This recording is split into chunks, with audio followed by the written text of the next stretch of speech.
Helio Tara came along in 2012. This is the first major public art installation that we've had here. It's located in the Wren Welcome Garden just off the South Couplet as you come into town. And a wonderful artist by the name of Robert Horner, who's from Port Townsend, has kind of an eclectic background, and this is what he said of his philosophy. He said, with a background in biology, fine arts, architecture, archaeology, and environmental design, I understand that diversity and collaboration are critical and enriching aspects of successful projects. So I think Helio Tara is a model for some of life's lessons. It's a terrific representation of the Palouse. The rammed earth material is durable. It resembles a seed pod, so it harkens to our agricultural heritage. And of course, as Heart of the Arts, it's a virtual necessity that we have such a thing as that.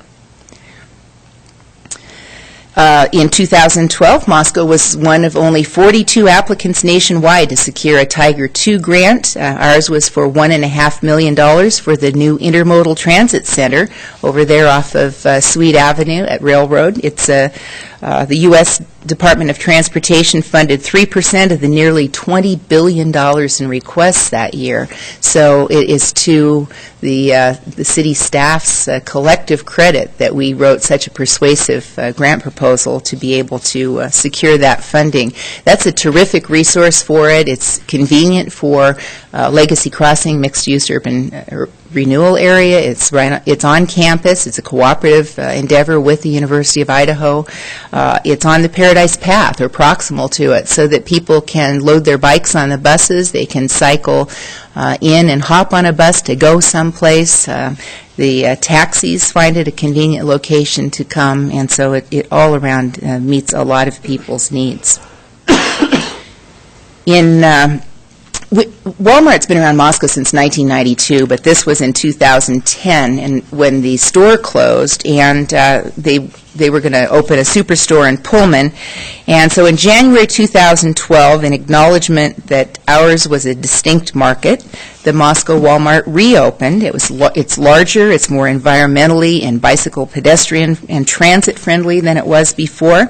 And this year, 2013, Walmart contributed $87,500 to Smart Transit for this new bus. Sustainable Moscow Area Regional Transportation. Is that right, Wayne? Mr. CTA, President? Yes, okay.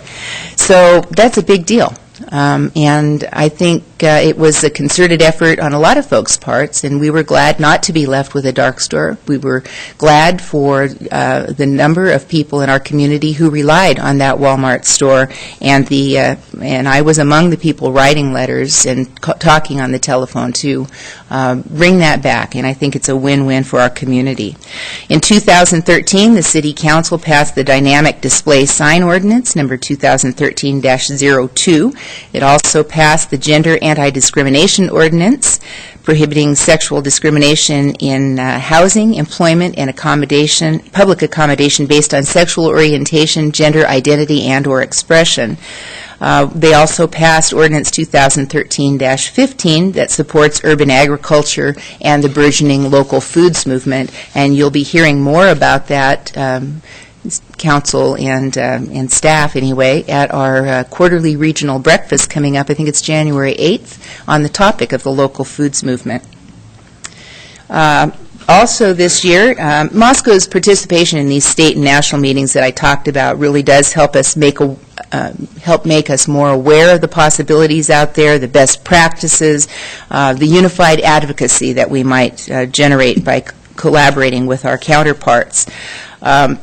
Those meetings allow us direct interaction with policymakers, such as from the EPA and regulators. They give us platforms to showcase Moscow's successes, and those might be beneficial to our community in ways we don't always anticipate. So it may be a grant opportunity that comes up. It may be an awareness of somebody whose uncle happens to be a big investor and wants to, buy a silo in Moscow, Idaho or something. So in June, actually it was July 2013, I wrote that wrong myself. I remember coming home from the 4th of July event judging the most patriotically dressed dog and, with some of you. And there was a message from Washington, D.C., and I figured if they could contact me on a national holiday, I could follow up on that day. And they said, would you like to come on July 9th and introduce the First Lady the next day? And I said, okay. So anyway, the reason that Moscow was featured on that national platform was because of our excellent work with the Let's Move initiative. That was started by First Lady Michelle Obama with the objective of curing childhood obesity within a generation. And you can't force health and wellness on people, but I believe local government has a significant role in facilitating wellness. And that means our bicycle pedestrian trails, our sidewalks, our youth recreation programs, the ball fields project that we're working on. And we caught the notice of the White House. That's a pretty big deal. In October, Idaho Department of Health and Welfare invited me down again to talk about what projects Moscow is working on to promote community wellness. And you might remember that High Five grant that we sought through the Blue Cross Foundation of Idaho. They were paying attention to what we're doing with our farmers market and healthy foods in the schools and the breakfast and lunch programs, reduced cost for low-income households. They paid attention to our Bike for Life activities and the fun things that we're doing in our youth recreation programs. And Moscow was an example that the state of Idaho was paying attention to, and then Blue Cross Foundation saw fit to grant us $30,000 to help us forward those efforts. At a National League of Cities conference in Seattle last month, I was a panelist with the mayors of Seattle, Denver, and Oklahoma City to talk about our much smaller city as being a model for leveraging local resources to make really good things happen. And the vision that was singled out by the moderator of the panel I was on was Legacy Crossing as a mixed-use development project, walkable, bikeable, connecting people, recognizing the role of the built environment in the social capital, as Sarah Church's students were calling it in their presentations today. At this National League of Cities conference, you see a batch of young people up there in that top left corner. Unfortunately, most of those, I mean, from our perspective in Moscow, most of those youngsters are from Caldwell, and some, I think, from maybe Nampa. I know it was Middleton this year. I spoke to the mayor of Middleton. I met him at that health and welfare meeting in October, and I told him about this National League of Cities thing, and the next thing you know, he's bringing this huge group of youngsters there, and they love the experience. And Ruben Saryukian, who is a student at the University of Idaho, took me up on the invitation to attend this thing. For a university student, it was just $175, and that included most of the meals for him to go. So I'm hoping that in subsequent years, we're going to see more students, including high school students, attend some of these national conferences. This is a kind of messy slide here, but it's just emblematic of all of the really great stuff that goes on around Moscow, the variety of meetings that are going on, the sorts of people who interact, and anybody who, presentation will be posted on the city's website, so people who are interested in all of the notes that go behind this word cloud image will be able to read what some of those things are. But really wonderful collaborative opportunities in our city. Moscow regularly ranks well above the national ratings for quality of life attributes. You can see the national average is in those little short greenish kind of lines, and there's Moscow in the lovely aqua-colored bar on this bar graph.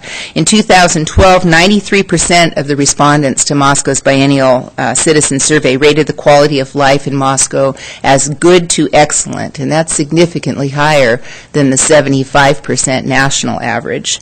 Bloomberg Business Week rated Moscow the best city in the state to raise kids, and U.S. News and World Report deemed Moscow one of the best places to retire. So I think we have kind of the age range bridge there as well. The Biennial Citizen Survey from 2012 also saw the percentage of residents who perceive the community planning here as excellent or good increased from 27% in 2010 to 35% last year, but that is significantly significantly improved from the low that we had of 2004. So we could have graphed that as well, Bill, and that would have been, that's to your credit. It's a difficult thing to be involved with planning, with zoning, whether you're a volunteer commissioner, you're a policymaker, you're a staff member, and interacting with the public on land use considerations. It can be very controversial, confusing, etc. And I think the staff does a wonderful job of smoothing things over, helping the public understand, helping applicants walk through the process. And if we can do something better, we're receptive to the constructive civil sort of recommendations that we can do, and I think we are getting better. The construction activity report for the City of Moscow looks pretty good, too. I think this is, we started down there in 2003 with about just under 400. These are for new construction as well as remodels. And during my State of the City address, you heard me speak about the dollar amounts of construction and the commercial construction valuation in recent years. But the reason I selected the actual number of permits sought was because I think it shows the resilience of our community. We've had a recession, but people are continuing to be above the average there. Let's see, we're up right now. We're up above 1,200 permits in 2013 so far. We'll finish out the year with probably a few more, but the average value is number of permits sought is, I think, around 1,010. And from 1972 to the present, the average number of permits sought is just 700. So we're well above those numbers, and it shows that people were maybe not taking on the hugely expensive projects that they would in other economic circumstances, but they were still, trying to fix their houses up, maybe make room for another family member to move in or something like that. They were working on their businesses to make them meet their needs better. But nobody in Moscow just curled up and went away because they were paying too much attention to the dour news on the national media. So, Moscow is a great place to live. We're in a good place now, socially and economically. We heard Deb Reynolds speak so eloquently of the quality of life in this place and how hard it is really to put your finger on it. But we are at a fork in a road, just like I talked about earlier. Our city has choices ahead. We can grasp the idea that new, exciting things are pending, and if thoughtfully implemented, they can be complementary to the traditional ideas that we've had and prepare Moscow for the expectations of future generations. When we go to meetings around the country, we hear what a wonderful model we have in this vision for Legacy Crossing. It's an old idea made new again, and it's replicated all around the world. It used to be the baker lived upstairs from the bakery, or the meat cutter lived upstairs from the meat shop. And now, a couple days ago, I received a Christmas card from a friend in Tokyo who just built a 4-story veterinary hospital. The bottom 2 floors are for their workplaces. The top 2 are for their private and entertainment spaces. This is not an unusual concept, so I hope we adhere to it and really embrace the idea that having living and working places thoughtfully interposed is a really good idea. The other thing we're poised for is development of that light industrial park that I talked about earlier, and the prospect of not only growing jobs but expanding the opportunities for careers for people who might seek those professional technical training opportunities, the certificate and apprenticeship programs. We're in a position now to take strategic and equitable decisions about managing our water supply for the whole of the Palouse Basin, and I don't think we ought to wait for a crisis to do that. Certainly, conservation is a huge piece of it. Even if we identify some relatively affordable, sustainable surface water source, conservation still just makes sense. I have a number of unrealized items on my wish list, and I'm going to take advantage of this platform to tell you what some of those are. Establishing a GIS coordinator for a citywide program. A roundabout at 6th and Mountain View. Is anybody taking notes over there? A bicycle pedestrian bridge at 3rd and Mountain View, even if the policymakers prefer to have that offset to potentially accommodate a motorized vehicular bridge at some future date, that it be much more expensive. There are vulnerable users in the vicinity of that, but a bicycle pedestrian bridge absolutely makes sense. And if you look at the posters that Sarah Church's students put together, you can see that as a major route for those folks who would cycle along there. Remodeling the basement of City Hall for a more usable space, and we're waiting for the facilities plan to come forward so the next City Council may consider that. But I would think that making more usable space in this grand old building is a cost-effective and convenient way to deal with our space crunch here.